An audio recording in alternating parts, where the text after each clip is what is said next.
Todos os capítulos de Space Marine são iguais, mas tem capítulos que são mais iguais do que outros. E com essa introdução oreliana, vamos falar dos Black Templars. Um dos capítulos que a fanbase mais gosta. Eu estou terminando os vídeos sobre os Primarcas, já fiz vários do Conrad Curse, do Alfarius Ômega, e eu quero fazer de todos. Mas também lanço vídeos esporádicos de capítulos, que são grupos que foram divididos em legiões. O último vídeo foi sobre Necromunda, por exemplo. Então, em inspiração nesse estilo de capítulos, vamos falar dos Black Templars. Se você puder, por favor, inscreva-se, curta e comente, assista até o final e assista outros vídeos. Ajuda demais. O YouTube valoriza muito isso. Muito obrigado aos membros do canal. Graças a vocês que isso tudo é feito. Vamos lá.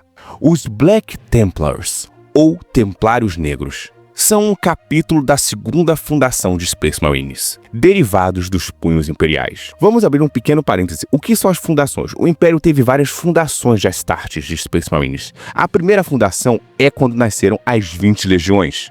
Depois que o Guilliman criou o Codex Astartes e mandou fracionar as legiões, os capítulos vão sendo fundados de acordo com as suas fundações. A segunda fundação é a que foram criados praticamente todos os capítulos mais famosos e capítulos derivados das legiões. O capítulo dos Ultramarines, por exemplo, é derivado da legião dos Ultramarines. Os Black Templars, ou os Templários Sombrios, ou como eu gosto de chamar, os Templários Negros, uma tradução literal, Black, negro, Templar, Templário, Templário Negro, são um capítulo derivado dos punhos imperiais, dos Imperial Fists. E sim, eu sei que eu pronuncio às vezes errado, eu pronuncio Fists. Vocês sabem, eu aprendi inglês com um professor que era escocês e o meu sotaque é carregado, o meu inglês é carregado. Infelizmente, eu estou tentando melhorar. Desde a sua fundação, os Templários Negros fizeram uma campanha chamada de Cruzada Sem Fim. Por quê? Eles são uma legião muito antiga. O primeiro campeão deles tem seus registros durante o ataque de Horus ao Palácio Imperial. O primarca dos Imperial Fists, o Rogal Dorn, escolheu o primeiro capitão Sigmundo como um campeão do Imperador, devido aos seus feitos honrosos na resistência do Palácio Imperial. Você deve se lembrar que Rogal Dorn foi o principal fortificador do palácio durante a invasão da Heresia de Horus. Se vocês quiserem, tem um vídeo completo sobre a Heresia de Horus no canal, sobre os principais pontos, o massacre de Sivan III e de Sivan V e o ataque à Terra. Um breve resumo: Horus invadiu a Terra e estava destruindo o Palácio Imperial, tentando matar o Imperador. Rogal Dorn foi o primeiro a fortificar e defender o palácio, depois outros irmãos vieram, mas ele foi quem coordenou as defesas. Ele lutou pessoalmente contra Perturabo, Rogal Dorn fortificando e Perturabo fazendo cerco. Aru Warriors, especialistas em cerco, Imperial Fists, especialistas em fortificação. E durante a fortificação, este indivíduo, o irmão Sigmund, ou Sigmundo, foi aclamado como campeão do Imperador. Ele recebeu uma das melhores armaduras e armas e jurou que o seu dever sagrado era desafiar campeões do caos que estavam invadindo. E ele triunfou sobre eles em batalha. Sim, segundo as lendas do Lex Canon, da Wiki e os próprios livros da Horus Heresy, alguns Space Marines conseguiram triunfar contra Daimons do Caos, e estes foram jurados como campeões para os Black Templars. E essa tradição é espalhada como os campeões do Imperador. Eles têm vários campeões do Imperador. Após a Heresia de Horus, o Roboute Guilliman, primarca dos Ultramarines, ordenou a divisão das legiões espaciais em capítulos. Como eu disse, as legiões tinham centenas de milhares de irmãos de batalha e iam ser divididas em capítulos de 1000. Se o número de indivíduos passa, um novo capítulo tem que ser fundado. O Dorn achou que Guilliman era um covarde porque ele não participou durante a defesa da Terra. Ele chegou depois de tudo, justamente porque Horus o atrasou, porque sabia que quando Guilliman chegasse com os Smurfs dele, os Space Marines, ele ia devastar tudo, que ele tinha muito mais tropas. Então eles fizeram questão de atrasar o Guilliman. Guilliman pessoalmente ficou muito chateado de não participar da batalha final. Ele caçou todos os hereges durante todos aqueles períodos que se seguiram. Ele pessoalmente queria exterminar e expulsou eles de volta ao Ouro do Terror. Mas o Dorn nunca aceitou, óbvio, ele lutou sozinho com seus irmãos na defesa da Terra e Guilliman não chegou para ajudar, então ele ficou com desconfiança do irmão, inclusive ciente que o irmão fundou o Império Secundos junto com o Lionel Johnson e os Sanguinis. Eu já fiz um vídeo falando do Império Secundos durante a Heresia de Horus, se quiser saber mais é só acessar o vídeo. Dorn se recusou a aceitar o Codex Astartes. Ele achava que as legiões deveriam ser mantidas, pois julgava que se eles não tivessem unidos, não teriam conseguido resistir contra os ataques da União do Caos. Por outro lado, Guilliman achava que esta união justamente foi o que permitiu uma rebelião em grande escala contra o Caos. E do ponto de vista lógico, os dois têm razão. Essa rebelião em grande escala do Caos não seria possível em pequenos grupos de 1000, que teria que ter grandes grupos unidos para fazer uma rebelião do nível que o Armaster Horus fez. Por outro lado, se a divisão de capítulos já tivesse sido feita e uma rebelião em grande escala tivesse acontecido, os capítulos legalistas não teriam conseguido impedir a calamidade que foi a heresia de Horus. Então ficou em um impasse. Quase houve outra guerra civil. Nenhum dos dois lados queria ceder. Leman-Russ, dos Space Wolves, e Vulcan, dos Salamanders, ficaram do lado de Dorne, por motivos diferentes. Leman-Russ, por causa que não queria dividir a alcateia de lobos, é uma questão pessoal dele. Lobos são grupos de alcateias e os Space Wolves eram um grupo unido, não queria dividi-los. E Vulcan, por trauma, a sua legião foi despedaçada do massacre de Tsivan V. E apesar de respeitar muito seus irmãos e se dar bem com todo mundo, Vulcan ficou traumatizado com aquela situação. Sua legião já estava fragmentada, já estava fragilizada. Queriam destruí-la ainda mais. Vulcan é mais como se fosse um pai mesmo. Ele e os Salamanders tratam bem uns aos outros e tratam bem os humanos. Quer sejam indivíduos normais, crianças, mulheres, qualquer um, eles tratam com cordialidade, eles tratam bem. Qualquer humano eles tratam bem. Eles só tratam mal os Xenos, eles massacram os Xenos sem nenhum problema. Mas humanos, eles são os mais humanos dos Space Marines. E tanto Leman-Russ quanto Vulcan ficaram do lado de Rogal Dorne, pois eles não queriam que suas legiões fossem divididas, cada um por seu motivo. Enquanto, por outro lado, Corvus Corax e Jagatai Khan, dos Cicatrizes Brancas, ficaram do lado de Guilliman. Cada um dos dois também por motivos distintos. Jagatai Khan, por causa que ele quase ficou do lado dos hereges, ele quase foi convencido por Horus, mas ele não aceitou pelo que aconteceu com o Magnus e por outras questões pessoais. E ele achava isso perigoso, porque ele poderia tentar do lado da heresia, e a heresia teria vencido. Então ele achava melhor dividir. E Corvus Corax também teve sua legião massacrada e destruída durante o massacre de Dropside. E ele pensava que se ele tivesse um número menor de tropas, menos tropas teriam sido perdidas no combate. E o Império estaria mais forte durante a resistência final. O que também é um argumento válido. Ou seja, todos tinham argumentos válidos. O Império estava dividido e mais uma chance de uma guerra civil, desta vez entre legalistas, sobre como proceder após o Imperador ficar preso no Trono Dourado.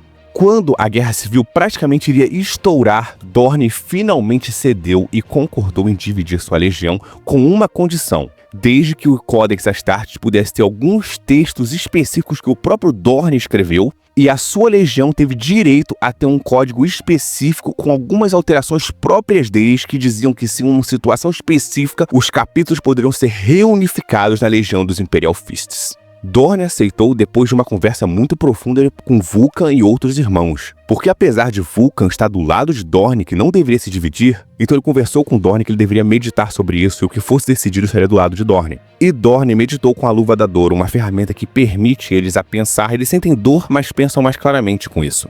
Então, quando ele foi dividido, vários capítulos sucessores foram criados.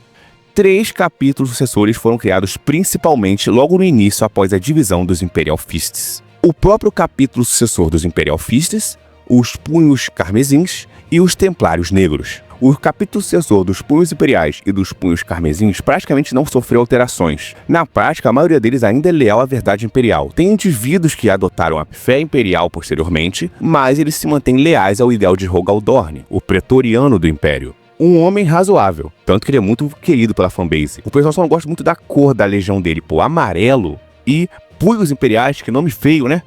Mas ele, como pessoa, é bem respeitado e muita gente gosta dele, da fanbase. Ou seja, os Punhos Imperiais e os Punhos Carmesins seguiram mais ou menos o que o Guilliman disse e seguem praticamente o Codex Astartes perfeito. Mas os Black Templars não. O Sigmund, ou Sigmundo, liderou os mais zelosos dos Punhos Imperiais para que ele pudesse fazer a fundação dos Black Templars. E ele se tornou o Alto Marechal. Ele fez um juramento ao deixar a Terra, que ele e seu novo capítulo provariam sua lealdade e nunca descansariam em seus deveres contra os inimigos do Imperador. Eles se moveram para perto do Portão Cadiano, prontos para defender em caso de qualquer cruzada negra. Ele disse que o caos iria voltar. Vários irmãos de vários capítulos concordaram com ele, mas vários disseram que não, que era uma vitória do Império e o caos não voltaria, precisavam apenas conter a entrada do Olho do Terror. Mas Sigmundo estava certo junto com os outros.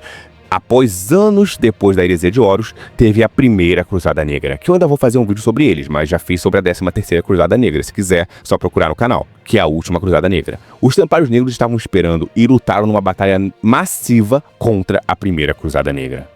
Sigmundo morreu nas mãos do próprio Abaddon numa batalha virulenta, mas eles conseguiram cumprir sua missão. Os caóticos recuaram após a primeira Cruzada Negra de volta ao Olho do Terror. Desde sua morte, todo o Alto Marechal faz o juramento de Sigmundo, para manter uma cruzada sem fim contra o caos. Os Templários Negros têm que ficar vigilantes e estão vigilantes pelos últimos 10.000 anos em defesa do Império. E agora, no 42º milênio, eles estão lutando em defesa na Era do Império das Trevas, o Império que está caindo e colapsado, quase sendo destruído após a Grande Fenda do Warp, a Cicatriz Maledictus. Mas vamos falar um pouco sobre a doutrina e adesão ao Código Astartes. Os Black Templars estão entre os capítulos mais raros de Space Marines. Eles adoram o Imperador da Humanidade como um deus. Eles seguem o credo imperial e não a verdade imperial. É muito comum que os Astartes sigam a verdade imperial. A Guarda segue a fé imperial. As Sororitas seguem a fé imperial. Os Inquisitores seguem a fé imperial. Os Black Templars são uma exceção. Poucos Space Marines realmente seguem o credo imperial em vez da verdade imperial. É tão raro quanto os que seguem o culto mecânico, como os Iron Hands, que muitos deles seguem o culto mecânico. Uma variante, do culto mecânico, não é propriamente o culto mecânico. Ou seja, os Black Templars têm uma doutrina que abominam profundamente o traidor, o alienígena e o mutante.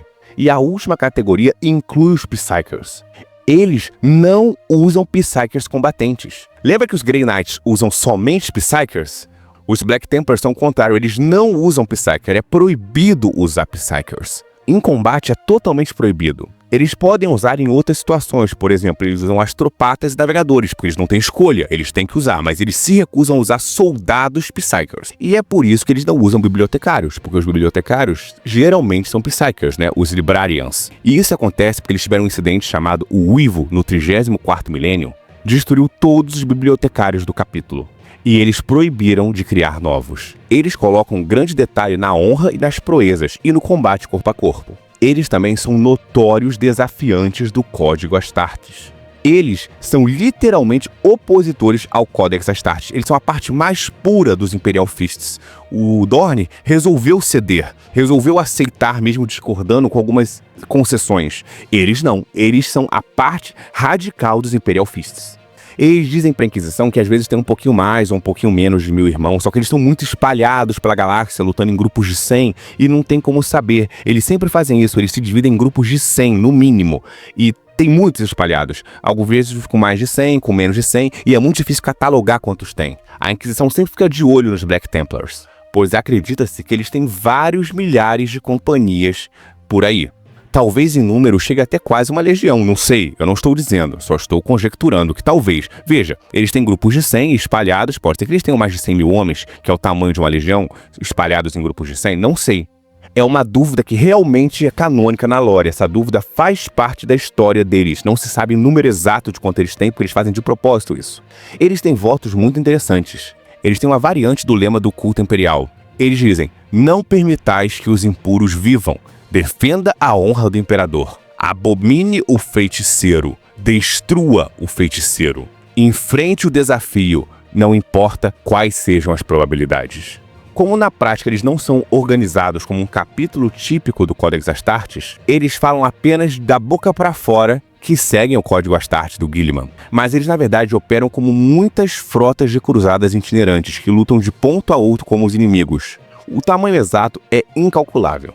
E por isso que, diferente de outros capítulos, que geralmente recrutam as suas tropas em apenas um mundo, eles têm um mundo monastério onde eles recrutam indivíduos para se tornarem Space Marines, eles recrutam em vários mundos. Mundos como Barbarossa IV, que é um agrimundo, Doloronte, Fergax, Solene, eles têm muitos mundos que eles recrutam.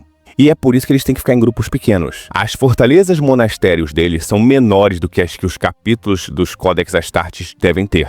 Os bastiões guardam entre 200 a 300 fuzileiros, bem como o pessoal de apoio e servidores. Eles raramente unem-se em grupos muito grandes para evitar suspeitas da Inquisição.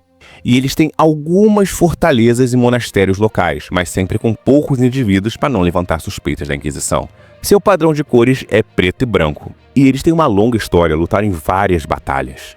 Desde o Grande Expurgo até pela Primeira Cruzada Negra, a Guerra da Besta, o Grande Uivo, as Guerras da Apostasia, também conhecidas como a Cruzada Terrana, a 13ª Cruzada Negra, eles estavam lá, Guerras Ferais, as Guerras do Nexoparas, as Guerras Tirânicas contra os Tirânidas, eles lutaram muito. E o motivo deles não terem sido totalmente destruídos é porque eles têm esses pequenos núcleos. Às vezes núcleos são destruídos, mas eles ainda têm outros para repor. Diferente de capítulos que foram totalmente destruídos, como os Firehawks, por exemplo, que eu já falei sobre eles na história da Legião dos Condenados. Eles são um capítulo muito interessante, eles até têm um motivo para ficar assim, até que faz sentido a lógica deles. Mas também o Codex Astartes também faz esse sentido para evitar uma rebelião em larga escala. E aí?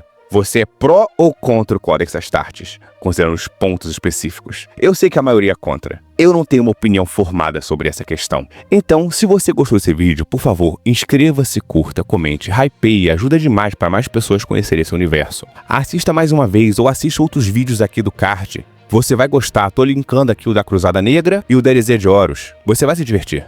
Muito obrigado aos membros do canal, são graças a vocês que tudo isso é feito. Obrigado a todos vocês. Ogres, Irmãos da Guarda, Heróis da Guarda e Orgulhos do Comissário. Vocês que tornam tudo isso possível. Obrigado. Até a próxima. Aqui é o Arauto e lembre-se, o Imperador protege, mas um Bolter carregado ajuda.